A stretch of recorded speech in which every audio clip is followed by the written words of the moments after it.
औरतों की सोच में बदलाव लाना। औरतों की सोच में बदलाव लाना हमारे समाज में जो बुनियादी बदलाव है तब आएगा जब औरतें अपनी सोच को बदलेंगी। आज औरत की सोच, उसका पूरा विश्वास, नज़रिया पुराने रीति रिवाजों पे आधारित होता है।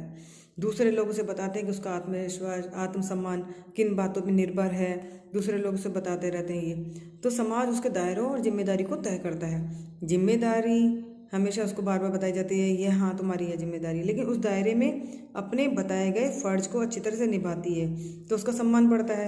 आज की औरत के सम्मान में कमी है क्योंकि उसे विश्वास नहीं होता कि उसमें ये काबिलियत है। उसमें विश्वास ख़त्म हो जाता है क्योंकि वो अपने भूल जाती है, अपनी परेशानी में, संघर्षों में ऐसे उलझी रहती है। तो वह भूल जाती है कि मेरे में ये कामयाबी है, और ये कामयाबी है कि वह अपने दायरों को बढ़ाकर आज़ाद हो सकती है। लेकिन सच तो यह है कि हर औरत में एक अनोखी शक्ति होती है, वह अनमोल होती है, और उसमें उसे डर और रुकावटों की परवाह किए बिना साहस और निश्चय से अपने सपनों को पूरा करना है। और उसे यह कदम सिर्फ अपने लिए नहीं, अपने परिवार के लिए भी उठाना है। हर औरत अपनी बेटी के लिए क्या होती है? मिसाल होती है। जब एक औरत में आत्मसम्मान और विश्वास होता है तभी उसी बेटी को सिखा पाती है। उसे भी अपनी योग्यता पर विश्वास होना चाहिए और उसे भी अपने आप को सम्मान देना चाहिए। जो औरत अपने सपनों को पूरा करने के लिए कोशिश करती है ना, वह अपनी बेटी की कल्पनाओं को साकार करने में साहस बढ़ाती है। और आपको पता है कि आजकल के पुराने रीति रिवाज काफ़ी पीढ़ियों से चले आ रहे हैं और अब यह हमारे दिमाग में अच्छी तरह बस गए हैं, दिलो दिमाग में। इसलिए आज बदलाव को अपनाना आसान नहीं है। ताकत और ऊंचा दर्जा हमेशा आदमियों का हक रहा है। इस दर्जे पर वे अपने आप को सुरक्षित महसूस करते हैं। आज अगर हम आदमियों से कह दें कि औरतों को अधिकार दो, है ना, और औरतों को दर्जा दो, तो ऐसा करने के लिए उन्हें बहुत साहस की ज़रूरत पड़ती है और बहुत पड़ेगी भी। क्योंकि समाज में क्या है कि असली है ना बदलाव तभी आएगा जब आदमी अपनी सोच बदलेगा। क्या है कि जब आदमी अपनी सोच बदलेगा, और सोच बदलेगा तभी अपने उसमें बर्ताव में बदलाव लाएगा जब यह संभव होगा। आदमी को समझना चाहिए कि अगर औरतों को दर्जा बढ़ेगा ना तो इससे आदमियों का दर्जा कम नहीं होगा। अगर औरतों की अहमियत बढ़ेगी तो इससे परिवार और समाज में अशांति नहीं फैलेगी, बल्कि औरतों को इज्जत और अधिकार देने से औरत को भी खुशी मिलेगी। इससे वह प्यार और शांति से अच्छी तरह अपना जीवन बताएगी। उन्हें भी लगेगा कि हमारा आत्मसम्मान बढ़ा है, हमें सम्मान मिल रहा है। क्योंकि आपको पता है आदमी और औरत दोनों ही बराबर हैं। एक गाड़ी के जब दो पहिए माने गए हैं तो फिर ये भेदभाव क्यों?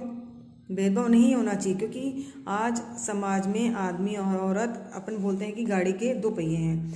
जब एक पहिए को हटा दो गाड़ी से तो वह गाड़ी चलेगी नहीं? चलेगी ना। तो उसी तरह जब गाड़ी के अपने दो पहिए जरूरी हैं तो उसी तरह फिर आपने आदमियों को ही सम्मान कर दिया, औरत को भी देना चाहिए। तो आदमी और औरत भी जीवन की मतलब गाड़ी के दो पहिए हैं और इन दोनों को ही बराबर का हक मिलना चाहिए, ये नहीं कि औरतों को कम। और आज आदमियों में ये ताकत है कि अपने परिवार की औरतों का दर्जा बढ़ा सकते हैं और घटा भी सकते हैं। अगर औरत में दर्जा ऊंचा है तो बाहर की दुनिया भी उसे इज्जत देगी। अगर घर में ही औरत के दायरे छोटे हैं, कमज़ोर हैं, तो उसे दबाया जाता है। सोचिए घर के बाहर उसका क्या हाल होगा। जब हम औरत की ज़रूरत और चाहतों की कदर करते हैं तभी वह परिवार समाज में अमूल्य गुण बांट सकती है। एक खुश औरत ही घर पर और परिवार को प्रेम की बगिया बनाती है, अपने बच्चों की सोच और नज़रिए को सही दिशा देती है। हर आदमी अपने बेटे के लिए तो एक मिसाल होता है। अपने बच्चे कहने से नहीं सीखते, लेकिन क्या वे हमारे बर्ताव को ध्यान से देखते हैं ना, उससे सीखते हैं। जब एक आदमी अपनी पत्नी की इज्जत करता है और उसे ऊंचा दर्जा देता है तब वह अपने बेटे को भी औरत की इज्जत करना सिखाएगा। और हमेशा ध्यान रखना, औरत का सम्मान जरूरी है, क्योंकि क्या आपकी माँ जन्म देने वाली वह भी एक औरत ही थी ना। तो आप उनको माँ को सम्मान देते हो, अपनी पत्नी को क्यों नहीं? आपकी जन्म देने वाली माँ है वो भी एक औरत है, आपकी पत्नी है वो भी एक औरत है। आप जिसको जन्म देते हो बेटी, वो भी एक औरत आगे जाके बनेगी। यही बेटी आगे जाके औरत बनेगी, माँ बनेगी आपकी, है ना। तो किसी न किसी रूप में वो औरत ही वो है इतनी अच्छी मिसाल है, जो मतलब 9 महीने संघर्ष करके 9 महीने परेशानी उठा के आपको जन्म देती है जो माँ, आज वो औरत गलत है? बताओ वो औरत कैसे गलत हो सकती है?